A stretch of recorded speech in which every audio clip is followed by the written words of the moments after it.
gue punya waktu 24 jam, tapi kok kayaknya masih kurang ya?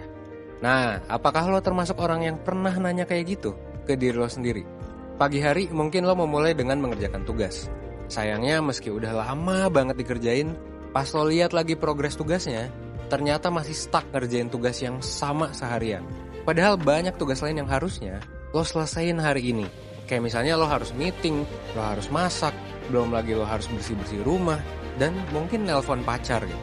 Belum lagi kalau lo ngerasa semua kegiatan atau tugas itu adalah prioritas yang penting gitu. Dan lo kan cuma punya waktu 24 jam ya buat ngerjain semuanya. Hal ini mungkin bikin lo bingung sama tugas mana yang harus diutamakan dan mana yang bisa dikerjain nanti. Terus lo jadi mikir, emang bisa ya 24 jam ini semua halnya itu, semua tugas gue itu gue selesain? Nah, masalahnya adalah pas kita coba lihat orang lain, misal teman-teman kita lah ya, yang deket-deket aja dulu, kok ternyata mereka bisa ngelakuin banyak hal dan hasilnya tuh bisa maksimal gitu. Kenapa ya mereka bisa jago banget di banyak hal dalam 24 jam? Tapi kenapa kalau kita sendiri susah? Well, di video ini gue bakal ngejelasin tips soal manajemen waktu, supaya di tengah banyaknya kesibukan lo ini, lo tetap bisa nih termotivasi untuk produktif, dan lo bisa memanfaatkan waktu yang ada dengan sebaik-baiknya. Makanya saran gue, lo tonton video ini sampai habis biar lo dapet keseluruhan insight-nya tentang gimana memanage waktu.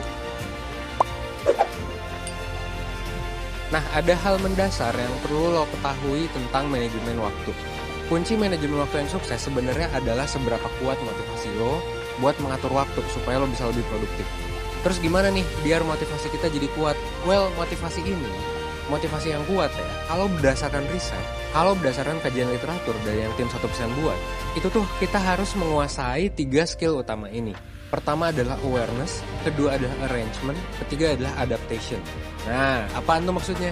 Well, di video ini gue mau ngebahas salah satu aja skill yang cukup penting dalam manajemen waktu, yaitu gimana caranya supaya lo bisa nyusun jadwal lo dengan baik setiap harinya.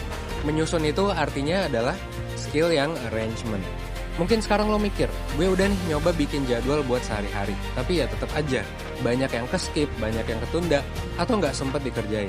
Padahal udah dijadwalin gitu. Yang pada akhirnya bikin lo nanya juga, ini salah gue di mana ya? Well, sebenarnya ada beberapa hal spesifik dan sederhana nih yang bisa lo lakuin dan akan ngaruh banget gitu. Apa tuh? Solusi pertama yang bisa dilakuin adalah lo tetap coba buat jadwal. Mungkin lo udah coba buat jadwal kan? Nah, tapi sekarang coba untuk ditulis dan lebih spesifik gitu. Dalam bentuk apa? Dalam bentuk checklist. Jadi ini yang pertama harus lo lakuin ya. Lo harus bikin checklist. Coba lo tulis kegiatan apa aja yang lo lakuin dan batas waktunya. Misalnya hari ini lo punya jadwal kuliah selama 3 jam. Terus lo harus nugas selama 2 jam dan lain seterusnya. Ini sebaiknya lo susun secara urut sesuai waktunya, atau bisa juga lo susun sesuai prioritas. Terus di samping jadwal kegiatan yang udah lo susun, checklistnya ya, hal selanjutnya yang bisa lo lakuin adalah lo bikin kotak kecil tempat lo checklist kalau kegiatan itu udah dilakuin. Jadi ini hal yang kedua ya, lo bikin kotak di sebelah checklistnya buat nyoret si checklistnya itu. Biasanya ada rasa puas dan lega ketika lo checklist kegiatan-kegiatan yang ada di jadwal itu. Ini juga bisa bikin lo jadi tambah semangat buat nyelesain tugas-tugas yang lain gitu. Kalau kata Gawande dalam bukunya The Checklist Manifesto, bikin checklist itu jadi cara simple dalam manajemen waktu karena bakalan bikin kita lebih fokus, satu ya, sama prioritas kegiatan. Yang kedua, ini bakal bikin kita disiplin sama tugas-tugas yang kita punya. Dan yang ketiga, ini bisa jadi reminder juga buat tugas-tugas selanjutnya. Dan ini juga terbukti sama banyak banget riset dan eksperimen yang sebelumnya udah pernah dilakuin sama banyak peneliti. Itu hal yang kedua ya. Hal yang ketiga yang bisa lo lakuin adalah untuk ngasih reward ke diri lo sendiri. Nah, rewardnya kayak gimana? Secara psikologis, manusia akan ngikutin ya tindakan yang munculin konsekuensi positif. Kalau misalnya tindakan lo itu menghasilkan konsekuensi yang positif, kemungkinan besar lo bakalan ngelakuin hal itu lagi gitu. Kayak kalau lo ngelakuin A terus konsekuensinya B, lo bakalan ngelakuin A terus-terusan kalau B itu bagus. Nah, efek kayak gini itu bakalan ngaruh banget kalau konsekuensi positif atau kalau reward yang lo dapet itu lo dapetin sesegera mungkin. Intinya, secara gak langsung lo termotivasi buat ngelakuin sesuatu karena lo tahu abis itu lo bakal dapet rewardnya. Makanya setelah semua kegiatan selesai, sesuai dengan batas waktunya, lo bisa pakai sisa waktu yang ada buat istirahat atau buat entertainment, buat hiburan gitu. Misalnya di hari itu lo berhasil nyelesain tugas kuliah, abis nyapu ngepel rumah beres tuh.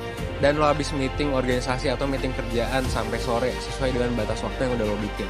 Nah pas malam, lo bisa aja tuh santai aja dulu gitu, nonton serial kesukaan lo hangout bareng temen, atau lo tidur lebih cepet gitu ya. Jadi kasih reward buat diri lo. Bikin rencana kegiatan itu memang susah-susah gampang.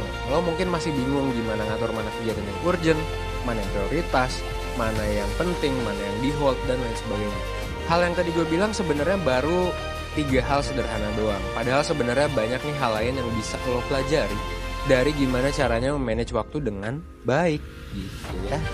Nah supaya perencanaan yang lagi lo bikin ini bisa makin efektif, gue sih nyaranin lo untuk belajar dari webinar 1% yang bakal ngomongin soal manajemen waktu di tanggal 29 Agustus 2020. Dengan lo ikut webinar ini, lo bakal paham kenapa perencanaan kegiatan yang baik itu penting dan gimana caranya untuk tetap ngelakuin hal yang baik, time management, supaya lo bisa manfaatin waktu 24 jam dengan lebih produktif, gak males-malesan, gak prokras ya. Jadi kayak semua tugas lo bisa selesai tepat waktu. Jadi di webinar ini bakal ada pembicara siapa aja, bakal ada gue bakalan ngomongin insight menarik soal pentingnya time management sehari-hari. Dan setelah itu bakalan ada Kak Syabi, psikolog 1% yang akan ngebahas lebih dalam lagi tentang gimana caranya untuk mempertahankan time management yang baik dari perspektif psikologi. Di webinar ini lo bisa nanya-nanya langsung tentang kesulitan yang lo alami sama gue dan Kak Syabi.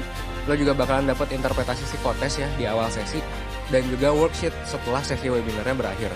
Sekaligus juga lo bakalan bisa diskusi bareng mentor 1% di grup Telegram selama 3 hari berturut-turut setelah sesi webinarnya selesai.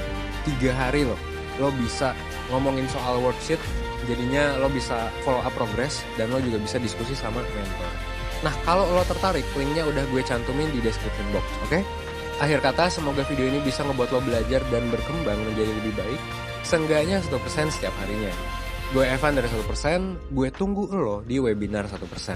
Thanks.